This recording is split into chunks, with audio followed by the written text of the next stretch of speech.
ಪರ್ಯಂತ champions run ತಯಾರು ಮಾಡಿದ ಶ್ರೀ ಬಲ್ದೇವ್ ಸಿಂಗ್ ಪದ್ಮಶ್ರೀ 2026.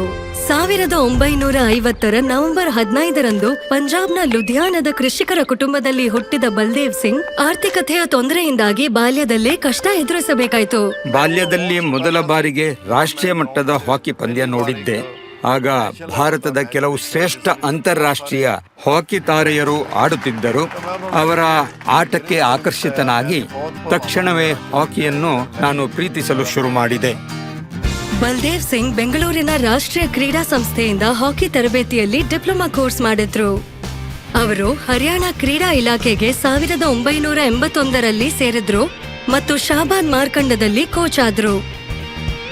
ಶಾಬಾದ್ ಅವರ ಕರ್ಮಭೂಮಿ ಆಗಿತ್ತು. ಅದಕ್ಕೆ ಮೊದಲಾಗಿ ಅವರು ಶಾಬಾದ್ನಲ್ಲಿ ಹಾಕಿ ಮೈದಾನ ನಿರ್ಮಿಸಿದ್ರು.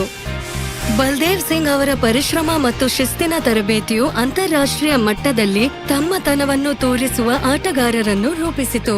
ಬೇಗನೆ ಭಾರತದ ಪುರುಷರ ಹಾಕಿ ತಂಡದ ತರಬೇತುದಾರರಾದ್ರು. ತಂಡವು ಹಲವಾರು ಬಾರಿ ಗೆಲುವು ದಾಖಲಿಸಲು ಸಹಾಯ ಮಾಡಿದ್ರು. ಹುಡುಗಿಯರು ಕೂಡ ಹಾಕಿ ಆಡಲು ಬಯಸುವುದನ್ನು ನಾನು ಗಮನಿಸಿದೆ. ಆದರೆ ಅವರಿಗೆ ತುಂಬಾ ಅಡಚಣೆಗಳಿದ್ದವು. ಹಾಗಾಗಿ ನಾನು ಅವರ ಕುಟುಂಬದವರನ್ನು ಭೇಟಿ ಮಾಡಿ ಮನವೊಲಿಸಿದೆ.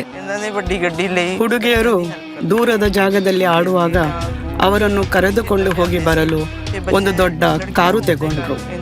ಅಗತ್ಯವಿರುವವರಿಗೆ ಆರ್ಥಿಕ ಸಹಾಯವನ್ನು ನೀಡುತ್ತಿದ್ದರು.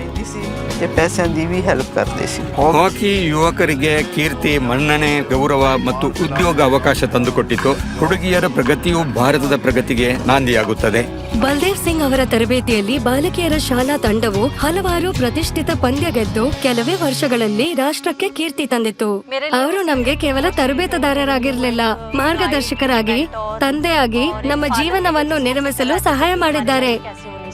ಆವಾಗ ಸಹಾಬಾದ್ನಲ್ಲಿ ಒಂದು ಗಾದೆ ಇತ್ತು. ಕುಟುಂಬದಲ್ಲಿ ಒಂದು ಹುಡುಗಿ ಇದ್ದರೆ ಅವಳನ್ನು ಬಲ್ದೇವ್ ಸಿಂಗ್ ಅವರ ಮೈದಾನದಲ್ಲಿ ಬಿಡಿ, ಅವಳ ಜೀವನ ಸಾರ್ಥಕವಾಗುತ್ತೆ ಅಂತ. ಸದ್ಯದಲ್ಲಿ ಶಾಬಾದ್ನಿಂದ ಬರುವ ಹೆಚ್ಚಿನ ಆಟಗಾರರಿಂದಾಗಿ ಭಾರತದ ಹಾಕಿ ನರ್ಸರಿ ಎಂಬ ಬಿರುದನ್ನು ಗಳಿಸಿತು. 2017ರಲ್ಲಿ Baldev Singh run Olympic task ಫೋರ್ಸ್ಗೆ ಆಯ್ಕೆ ಮಾಡಲಾಯಿತು. ಅದರಡಿಯಲ್ಲಿ ಭಾರತದ ಕ್ರೀಡಾ ನೀತಿಗೆ ಅಮೂಲ್ಯ ಕೊಡುಗೆ ನೀಡಿದ್ರು. ನನ್ನ ಇಡೀ ಜೀವನ ಹಾಕಿ ಮತ್ತು ಹಾಕಿ ಆಟಗಾರರಿಗಾಗಿ ಮೀಸಲಿಟ್ಟಿದ್ದೇನೆ. ಬಲ್ದೇವ್ ಸಿಂಗ್ ಕೇವಲ ಒಬ್ಬ ವೈಯಕ್ತಿಕ ತರಬೇತುದಾರರಲ್ಲ, ಸ್ವತಃ ಒಂದು ಸಂಸ್ಥೆ ಇದ್ದಂತೆ. ಶ್ರೀ ಬಲ್ದೇವ್ ಸಿಂಗ್ ಪದ್ಮಶ್ರೀ 2026. ಕೋಟಿ ಕೋಟಿ ನಮಸ್ಕಾರ.